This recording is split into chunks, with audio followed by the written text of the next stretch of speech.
Douglas Brenner Shocks here in Southern California. I'm authorized Ohlins sales and service for both automotive and motorcycle. I think I'm the only one in the country authorized to do that, and I'm exclusively Ohlins. I don't work on anything else. I'm a shock tech, not a guru. I've done this for over 30 years, and also I know it's hard to believe because I am so young and handsome. I've been racing for over 50 years and doing shocks and putting them in my car and seeing in competitive on-track situations what I've done. I'm not sitting on the internet or just on YouTube. I call them on the internet jabberwankers, telling you what to do when they have no real experience with actual racing or with real competitive drivers. So be careful. I also know I'm not going to be an internet sensation, so I make my money selling and servicing Ohlins products. So give me a call if you need service or sales. You might as well buy it from somebody who actually knows inside and out the product and not a internet reseller. I'm as close as UPS, FedEx, etc. If you need service or bring them over. I'm in Southern California. I'm available 7 days a week to serve your needs. So give me a call if you need something, and I can compete with any price on Ohlins products. Any legitimate price you have, I can do the same or better, and you might as well buy it from somebody who knows the product. So let's see what we have this week. Okay, I have here a Franken shock. I've put it together I have tons of parts laying around, so I cobbled some stuff together. This is a WCJ, which is a NASCAR Cup shock. WC stood for Winston Cup. I think they still might use them. I'm not sure. It's a nice basic shock. One reason I use it is that the separator piston between the nitrogen and the oil is bigger than the shaft, so I can energize the shock and it won't go flying out. This isn't rocket science, but it becomes rocket science if your separator piston is the same size as the main piston. It's just down in there and there's nothing to keep it from coming out. You energize it and it's launch time, and also there's oil scattered everywhere you can ever imagine when it comes out, so be careful. And also we're going to hand bleed this because it's not practical for me to keep vacuum filling it or vacuum bleeding it because I'm going to do a lot of changes and show them on the dyno, and I'm only going to show you once the bleeding of the hand bleeding of this particular shock, because you don't need to see it more than once. Also, if you have like the Ohlins motorcycle shock with the separator piston inside, there's quite a few of them in, not a remote reservoir, or the road and track kits, there's a whole different way to bleed them too. So this only has to do with bleeding something that has a separator piston that doesn't go flying out. I found a shaft that's adjustable, and we can close it down when we start to show bleeds for shocks, and there are a few for Ohlins, CCJs maybe. A lot of the classes or different promoters don't allow adjustable shocks, so they have a solid shaft, and so you have to do your bleeds another way, and I'll show that. I put together a seal head. It doesn't have the scraper on it. This is just a test shock, and it should do really well. So first thing we have to do, which kind of skips ahead a little, is we have to put a shim stack and assemble this shock. So let's get started. I put together this little shim stack. I use my own convention with writing down valving. If it was Ohlins, they go 0.38-20, which would mean a 0.38 of a millimeter thick shim by 20 millimeters in diameter. But I do it the other way around. I do a 20.38 because I can I save a hyphen. So that's a 20 millimeter diameter by 0.38 in thickness. So I picked these shims because they're 0.20. The thickness is 0.2 of a millimeter, which is in the middle of the range. They go from 0.1 Ohlins. There's a 0.1, 0.15, 0.2, 0.25, 0.3, and 0.38. So I just got something kind of in the middle because the next few videos we're going to explore valving, and I can go heavier and lighter and we can see the difference. So that's why I put together this little shim stack. The reason you see a 0.38 shim on the top of the compression and the bottom of the rebound is that's the clamping shim, and it doesn't bend at all. And I'll explain why you might want to use a little thicker shim there. So in essence, it's a 0.20 millimeter shim. Another one of my own little conventions is I always start the compression shim stack when I write it down with the smallest shim, and I start the rebound shim stack with the biggest shim, because that's the way I put the shims on. When you're doing compression, you start with the smallest, and then you put the piston on. In rebound, you start with the biggest.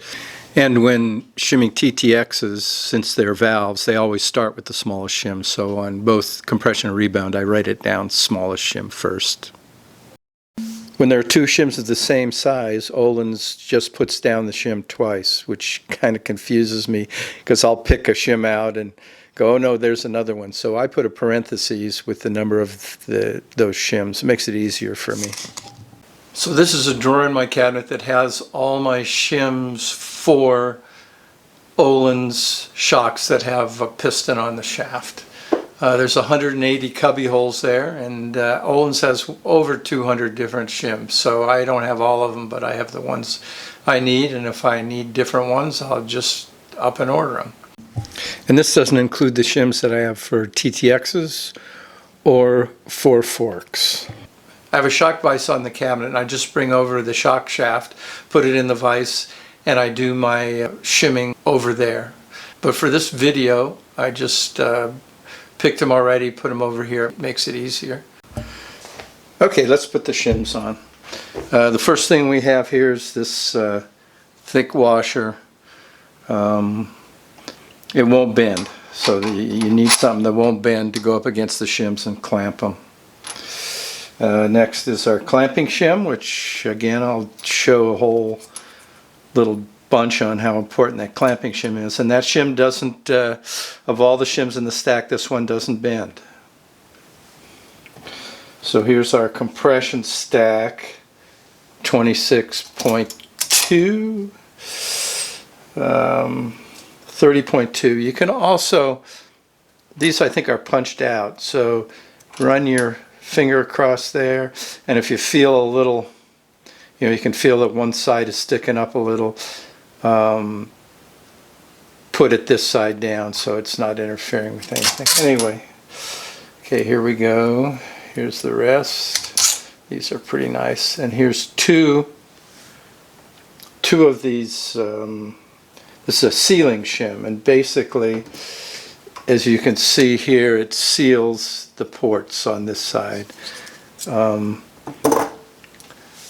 There's two of these, so you might think, well, why don't you just put, these are two, like 0.2, they make a 0.38, why not just put a 0.38 on there?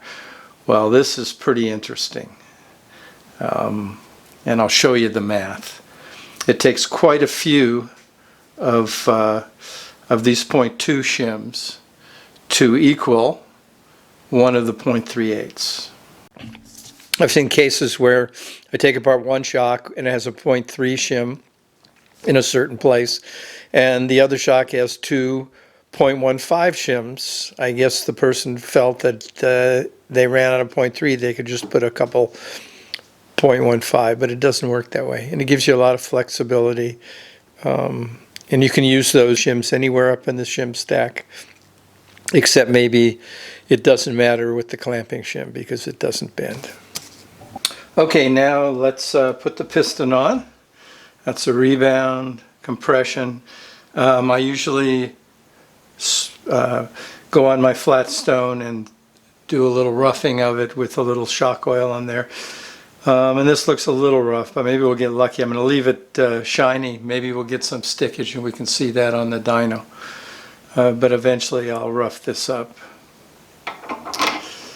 Okay, so I put the piston on, making sure that the the compression, this is where the compression shims live. And you can see the circle here that denotes this is rebound.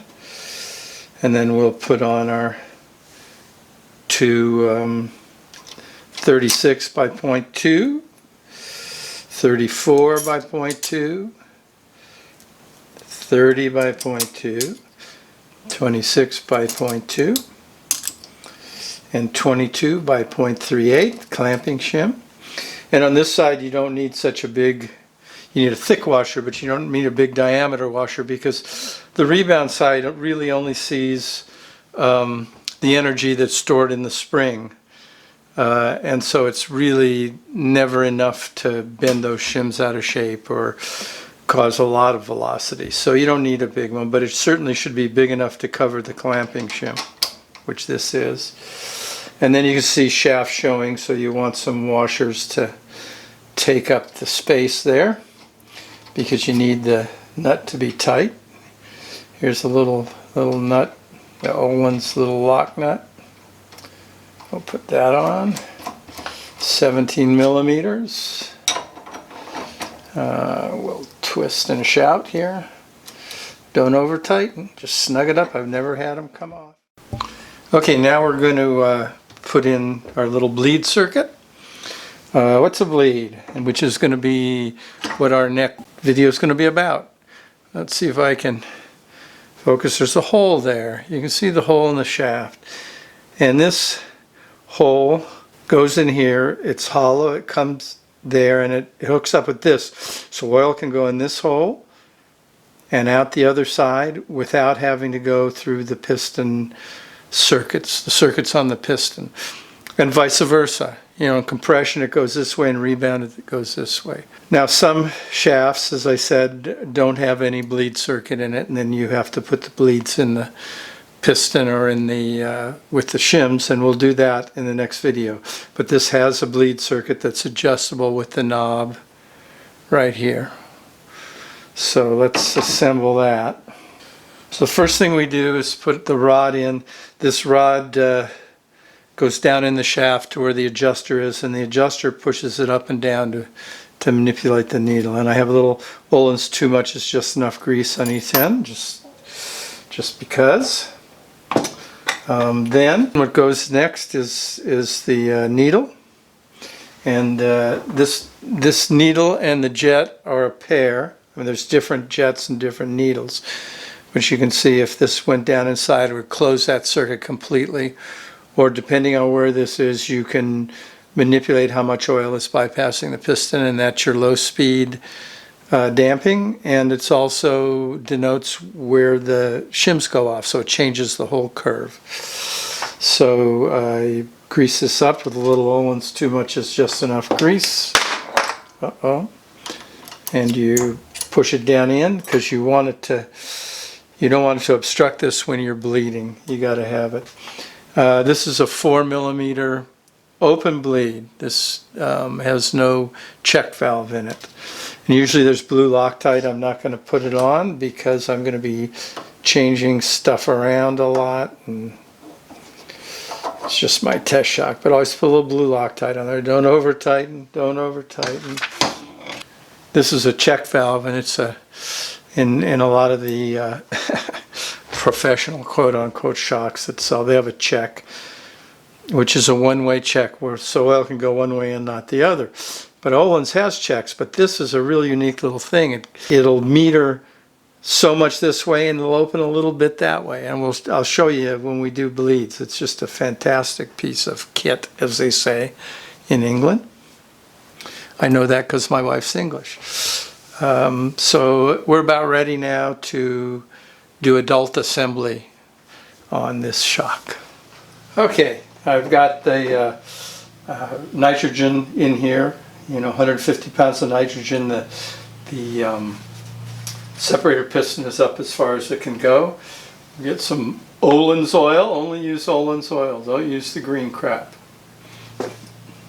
It's not worth it. And I just got another set of forks with green crap in it. Go to an authorized Ohlins guy, or make sure your guy uses Ohlins oil. So anyway, I have this all hooked up there. The reason you want nitrogen in it, and you want this energized, is because this column of oil, once you put the piston in and you try to bleed, if there's no pressure in here, the whole column moves up and down with the piston, and it's really hard to bleed it. So what you want to do is just put this baby in here, and you can see the bleeds are open. I forgot my little, put this little ring on here. I'm not used to it because I don't hand bleed much anymore, but this is like a dribble cup. You can see it coming out, the oil coming out, which means the bleeds are open, which is great, both ways. And you can see the bleed moves both ways. I mean, you can pull it up and down. If there's a check in it, it gets really hard. And this knob, everybody says, is rebound. Well, if there's an open check, it affects rebound and compression. And it just depends on the ratio of damping in the shims to how much it affects it. So anyway, I don't see any more air. I'm looking for air bubbles. Then you can get your nice soft thing and whack-a-doodle it. Get the last little bit of gas out. And then you come up, and you don't want to, you saw the bleed hole on the shaft. You don't want to get above that. Get the bleed hole above the oil, because guess what? You have to bleed it again. You have to pump it again. So you can kind of see it. You want this as full as you can get it. Alright. Then you kind of hold it, misalign it, and that keeps it from moving up and down. And there's a little Ohlins, too much is just enough grease. Come out on the seal head. And you want to see oil kind of, there's a little bleed here. Watch, it'll pop some oil out, hopefully. There it goes. See, woohoo! That means it's good. So it's kind of stopped now. It's kind of getting real hard to push in. That means it's starting to seal in there. So at that point, you want to let the gas out, because as you push this down, it moves the separator piston down enough so it clears. And the separator piston will pretty much only move away from here. You don't ever want it bottoming, because as the oil heats up, it expands and stuff. So this is enough to separate that piston, to tell where it is. So I'll let out the gas and get my handy little tool here and push and get it past that O-ring. There we go. Takes a little time for the gas to get out of there. And then we got the circlip. Put in the circlip. And make sure that circlip is down in there, because otherwise, again, you got rocket science. One of the nice parts is with Ohlins, with the needle. If you had a Schrader valve, you put any gas in, it just instantly, the gas goes in really fast, the nitrogen. This you can kind of meter, it takes a while through the needle, so you can kind of watch it go up. So here we go. There we go. All right. And I'll put in, I don't know, maybe 12 bars. And we'll go in later on to why you have to put gas in a shock. But all right. Now we've done it. We're ready for testing. So the next thing is we'll pop this baby on the dyno and see what's up. Okay, let's dyno this shock. We'll go to edit, go to preferences. We have a 0.63 shaft, which is correct, so our gas pressure calculations will be correct. We're going to start it. It's a CVP 10 inches per second test that I put together. Start test. I'm going to fill from last test because I filled everything in so you wouldn't have to watch me. There's the shim stacks, compression valving starting with the smallest, rebound starting with the largest, and no hyphens. 12 bar of pressure, minus 10 on the rebound. It's not really rebound, but that's what we'll call it. And then YouTube test. Here we go. I've warmed it up a little so you don't have to sit through the warm-up. It's already at 91.2. Or 90.2. There we go, 91 degrees. All right, now it's going to do the test for gas pressure.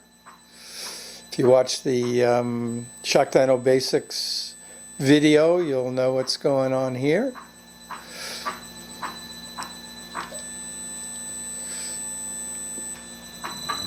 Test is starting.